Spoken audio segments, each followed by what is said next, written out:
Let's start here. Let's start the introduction here. Before we move into the engine.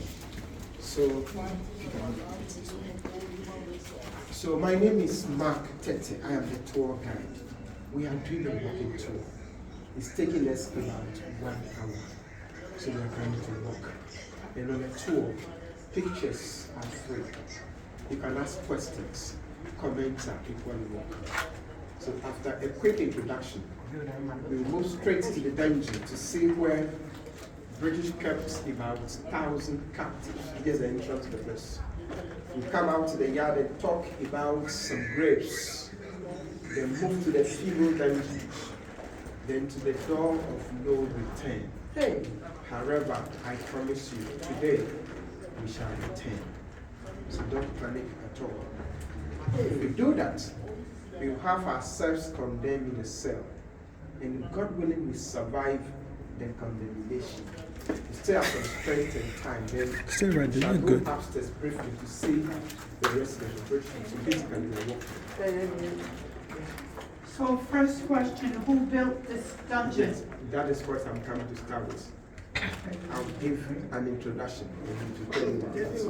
Just give me some few minutes. Now, this is, hello, I have a silence. We came here because of the sun. The sun is all over. So this place is cool like this. Now, this is historic Cape Coast Castle. But the word Cape Coast itself, it is a corrupted Portuguese word from the word Cabo Costo, which means short cape.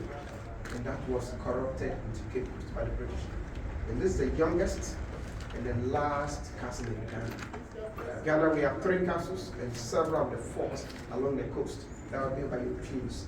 And almost all of them were used for transatlantic slavery. But the first one is at Elmina.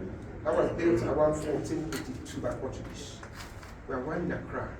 That was built by the Danish around 1661. This one was built by the British in 1665. It started 1665, when they built it in stages.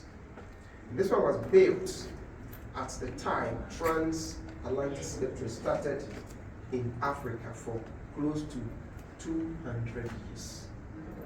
Because slave trade in Africa started at the Elmina Castle, but not this one. It was during the 1500s when in the history of the whole world there was this man called Christopher Columbus. He said he discovered the New World. So when he said so, Spanish moved from Europe to those places and they established their plantations where they needed labor to work. So they tried to use the local people called the Native Americans for the Red Indians to work for them. But according to the same Europeans, they said those people were not strong and they were dying from diseases. So there was a Roman Catholic bishop. His name was Bartolome de las Casas. He suggested to the Spanish people to look for alternative source of labor to replace the Native Americans. What happened was that even before the start of the transatlantic slave trade, that Europeans came to build these structures like this along the coast of West Africa. There was what we call the trans-Saharan trade, which the Arabs took some blacks through the Saharan desert to Europe. So some of those people, they came from Europe, especially from Spain and Lisbon to the New World, and they tried them, and they proved to be fiscally strong. So at first, Europeans were taking black people from Europe to the New World to work for them. But with time, Africans there got finished because there were not many. So they had to come back to Africa again to take the blacks to the farms.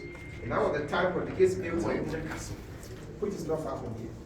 Portuguese came to Elmina in search of gold because this country was once called Gold Coast.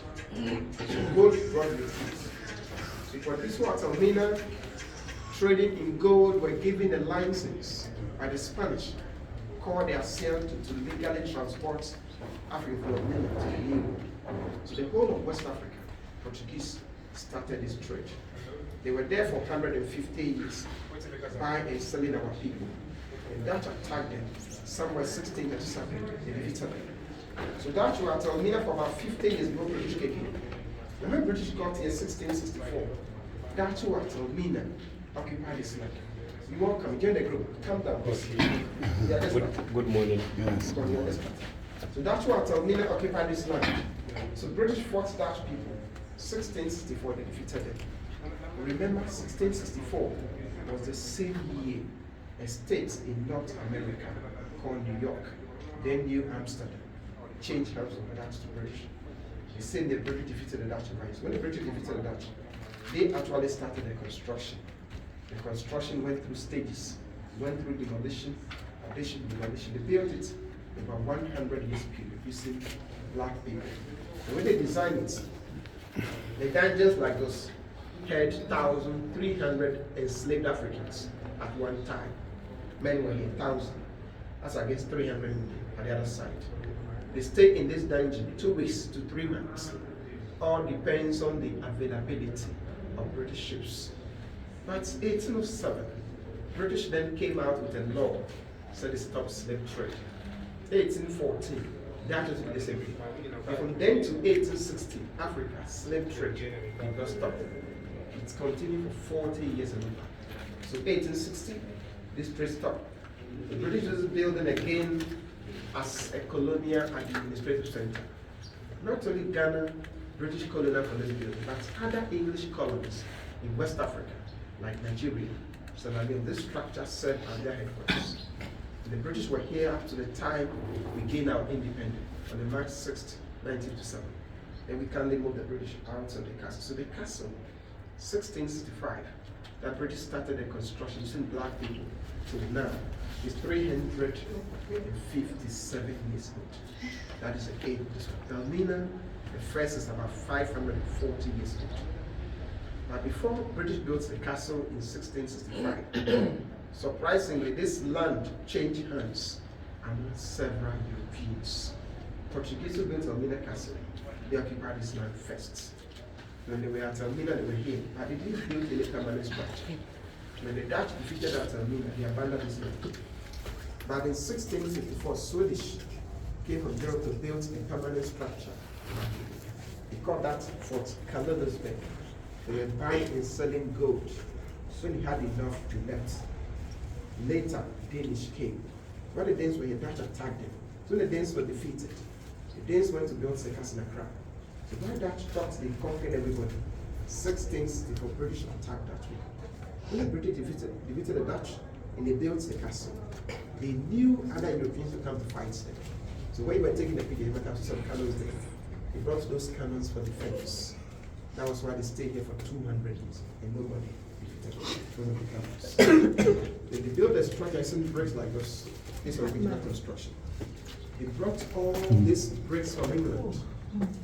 They brought the bricks to balance their ships to Africa. When they made these black people as balance away. There wasn't cement when they were building the castle. So they used grounded sea shells, lime powder, and then palm oil as the binding material. There was no cement. They didn't use any iron as reinforcement. There's no iron building. And they built it on a rock. The foundation is a huge rock. That is why for years the building is strong. So this is a small introduction before we start a tour in the dungeons. On a tour, I will tell you more, including how the black people were captured from their homes all over West Africa, march here before they stay for months before taken away. So any question before we start?